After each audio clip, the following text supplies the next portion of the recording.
Hi friends, welcome to my recap of Watchtower Study Article 50. This is very interesting, friends. We are going to spend some time just looking at the preview for a little while because I'm going to show you that while Watchtower does quote and state a lot of truth, they deceitfully slip in a lot of falsehood and deception alongside it. I'm going to show you right here in this preview. So let's dive right in. Here it is, friends. Listen to the voice of the shepherd. The theme text of this study article is John 10:16, where Watchtower claims it says, "They will listen to my voice."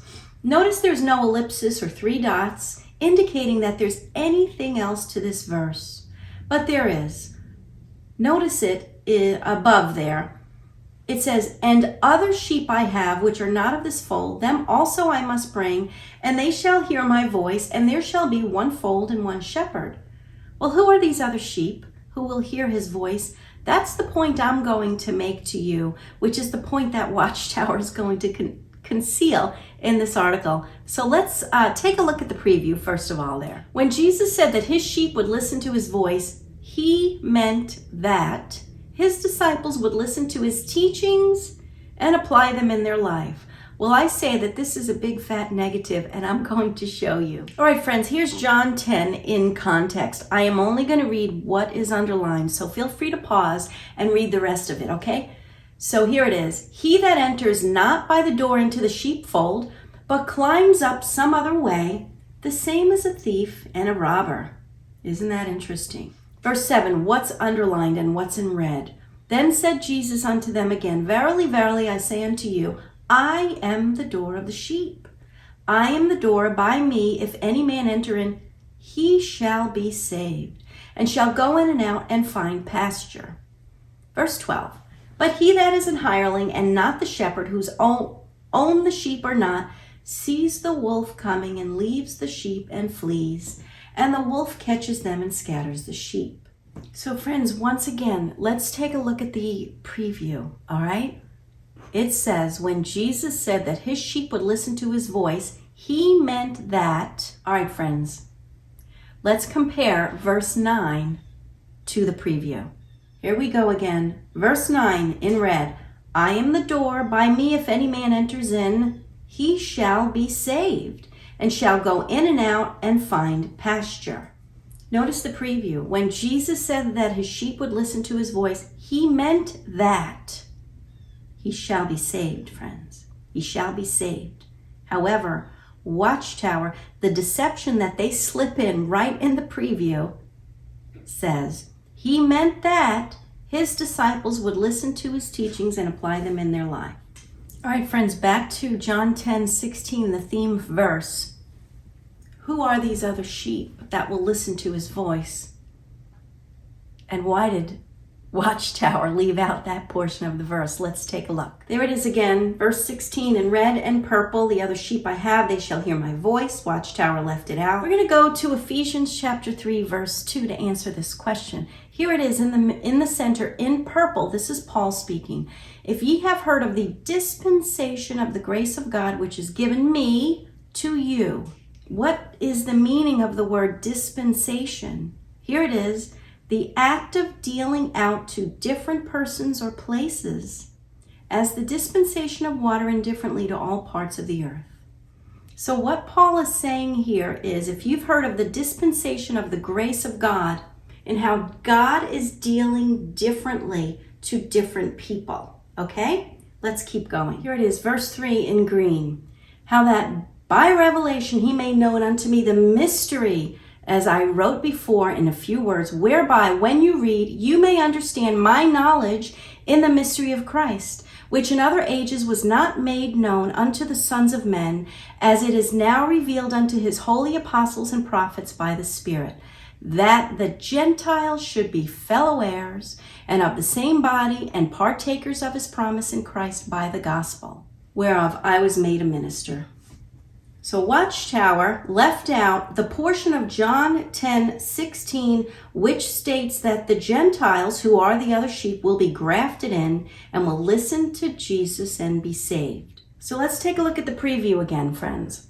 When Jesus said that his sheep would listen to his voice, he meant that The Gentiles, the other sheep, will be grafted in and will listen to Jesus and be saved. Where does John chapter 10 say that Jesus' disciples would apply his teachings in their lives? Can you see the deception there, friends?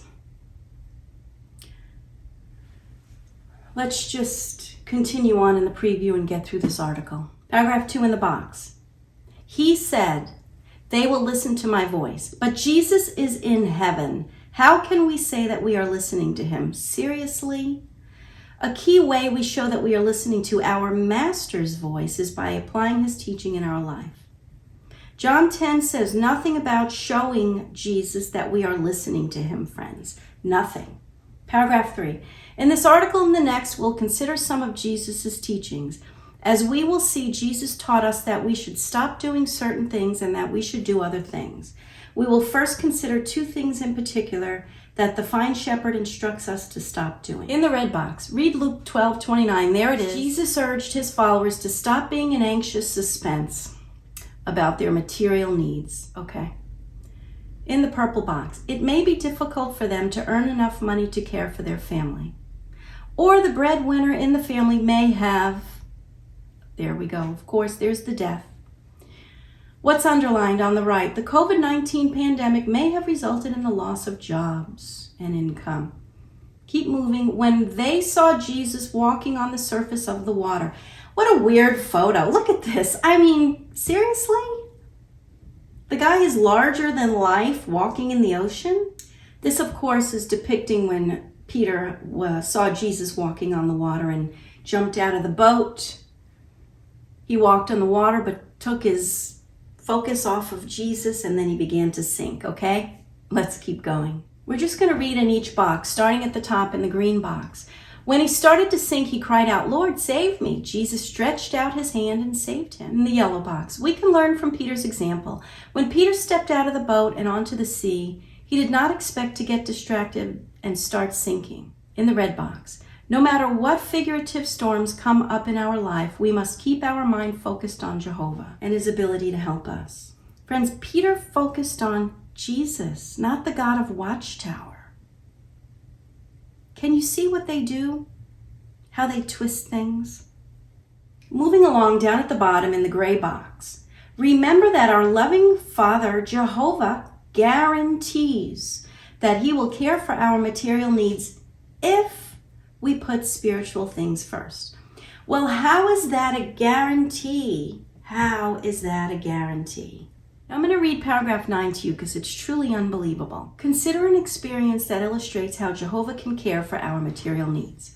A couple in full-time service drove over an hour in their old car to pick up some sisters living at a refugee center. Really? And take them to a Christian meeting. The brother explained, "After the meeting, we invited the sisters for a meal and then we realized that we had nothing to offer them. What would the couple do?" The brother continued, "When we arrived home, there sat 2 big shopping bags of food in front of the door. We did not know who had left them there. Jehovah took care of us. Sometime later, the couple's car broke down. They needed it for their ministry. However, they had no money to repair it. While the car was being looked over at a nearby garage, a man came in and asked, 'Whose car is that?' The brother said that it was his and that it needed repair. The man replied, 'That does not matter. My wife wants this type of car and exactly in that color. How much do you want for it?' He ended up buying it." Paragraph 10. When we listen to the fine shepherd and stop being unduly anxious about material needs, we can be sure that Jehovah will provide for us. Okay. Stop judging. In the green box, read Matthew 7:1 and 2. Jesus knew that his imperfect listeners tended to be critical of others, as Jehovah's Witnesses have mastered. Paragraph 12, in the red box. We can benefit from meditating on Jehovah's example.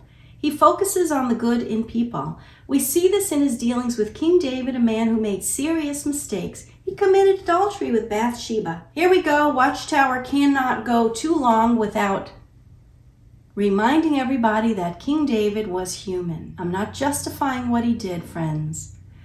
But Jesus is from the line of King David. David was a man after God's own heart. That's what Scripture says. In the blue box, On another occasion, David failed to manifest full reliance on Jehovah when he ordered an illegal registration of Israel's army up at the top. He may have motivated by pride and trust in the size of his army. Paragraph 13 asks the question, would you have judged him to be unworthy of Jehovah's mercy? Would David have been disfellowshipped? Most definitely. But God said that he was a man after his own heart. Read the account of David, friends. In the midst of David's failings and shortcomings, God used him. He didn't disfellowship him. He didn't consider him as dead. David repented. He asked for forgiveness of his sins, and God used him. In the orange box, if Jehovah makes allowances for imperfect humans, surely he can make allowances for one another and look for the good in others. It's usually quite easy to pick out the imperfections of others and to be critical. No kidding. No kidding. That's what Jehovah's Witnesses do. All right, let's continue in what's underlined in red. One day at the temple, Jesus saw a needy widow drop 2 coins of little value into the treasury chest. He did not ask, why did she not put in more?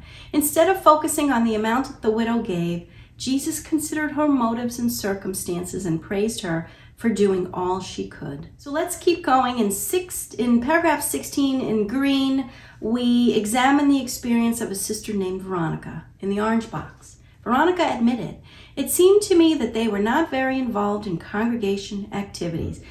Because of this, I viewed them negatively. I just decided to put this 1999 July 15th Watchtower questions from readers.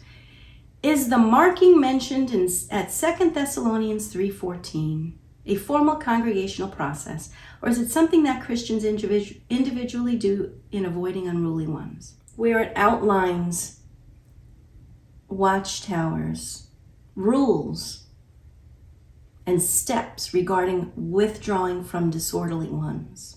Well, what does disorderly mean, friends? Not putting in enough time? Losing privileges like using the microphones and marking them when people don't even know what's going on? That's the real truth. That's the real truth. That's where she learned to view them negatively, friends, from Watchtower's own publications.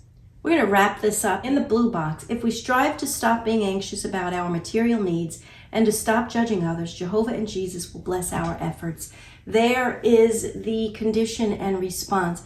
I went through this article quickly because to drive home the point, friends, that Watchtower is adding to John 10:16, which is about the Gentiles being grafted in who will follow Jesus Christ. They will listen to his voice and they will be saved. That's what John 10:16 is about. And then Paul comes along, and Paul is the one who says, this is a mystery. The Gentiles have been grafted in according to the dispensation of grace, because these are the times of the Gentiles, and it is by grace that we're saved. It's not by works according to the law. That's what John 10:16 is about. But this article twists it into something that it's not. It's a diversion from the truth. And then their theme text, they cite John 10:16, and they don't even admit to the fact that there's more to the verse. That's deception, friends, at its finest. So anyway, that is this article. I hope that it helped you to see that what we were told when we were witnesses was deceitful. The other sheep are the Gentiles. And the Gentiles can have salvation. You don't have to be Jewish and be a son of Abraham. You just have to accept Jesus Christ and make him Lord of your life and do things according to his way. Do that today, friends. Cry out to him. Thanks so much for watching, and I hope you have a great day.